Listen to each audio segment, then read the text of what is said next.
What is up, my beautiful biohacking friends? It is time for another deep dive into some biohacking research, guys. I'm going to be reading this directly from my phone today to give you the latest news and research that I think is valuable to you. And here we go, guys. Number one is adolescents with high levels of physical activity perform better in school. Really? We didn't know that, guys? What most people don't think about, I actually had a talk with somebody about this yesterday. When you have physical activity in your life, not only is your body performing better, but you're getting this release of feel-good hormones, which of course, when you're feeling better, when you're in a higher energetic state, like I am right now, you're of course gonna be in a better state to learn, to accept knowledge, because when you think about studying and learning, learning is associated to emotion. So if you want to learn something in your life, attach a strong emotion to it. So if you're in a higher emotional state of positivity and you're learning, of course, you're going to remember it better. Makes sense? Get your kids moving.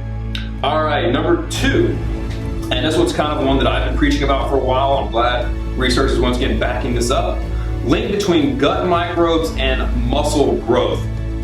So what they're looking at is your gut bacteria, how well it's functioning, and then how well it attributes to muscle growth to prevent muscle loss. So all my athletes out there, all my bodybuilders, anybody trying to add muscle in your life, if your gut microbiome is not performing right, you're not going to be absorbing all those vitamins, those minerals, those nutrients you need for your muscles to build themselves. And you know, some of my caregivers that I work with later in life, if you're not absorbing those vitamins, minerals, you're going to be losing muscle mass because your muscles don't have anything to hold on to. Guys, gut microbiome is so important. All right, so this one is kind of, you know, I thought about this, but it makes sense. Social media use by teens linked to internalizing behaviors. So the longer a teen spends on social media, the more likely they are to internalize what's going on in their life. You got to think about it, guys. When you're not having human interaction, you're not going to be expressing emotion. You're hiding behind this screen right here. These screens have a hard time projecting emotion on other people. So if you're not projecting emotion, you have nowhere else to go but internalize those emotions. Makes sense? All right. Another one for adolescents, guys. You know this is a hot topic for me, and I'm trying to catch things early. Increasing number of adolescents receive depression diagnosis. So I'm pretty hard on this subject for a couple reasons.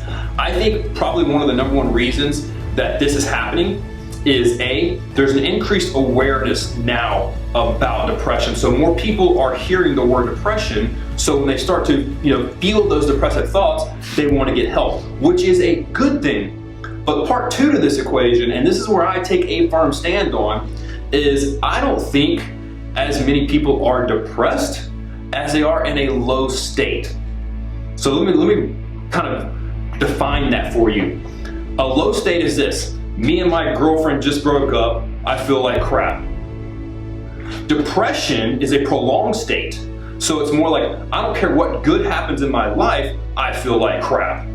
All right, so we have a low state versus depression. Okay, so I think as a society, we're getting it confused. We're getting a low state, something bad happening in our life, confused with a chronic state of depression. And guys, pills are not the answer. Yes, if you're depressed and you have a chemical imbalance in your brain, please, yes, you need to get help. I'm all about that, guys. You know that I'm all about seeking professional help. But if you're having a bad day, you do not need to go get on pills. You need to solve that problem. Why are you having a bad day? All right, so guys, please do a better job of differentiating between the two, and I'm gonna take a hard stance on that subject. Last one, guys. So when it comes to decision making, how do we as humans make decisions? And this study actually is pretty cool. It's pointing to, we do not make decisions based on hard truth. So what's the truth of the situation? Let's make a decision on that. We don't make decisions based on hard truth. We actually make decisions based on perceived value between the two. So which one of these deciding factors has more value to me? And that's a perception, that's an opinion. It's not based on hard truth.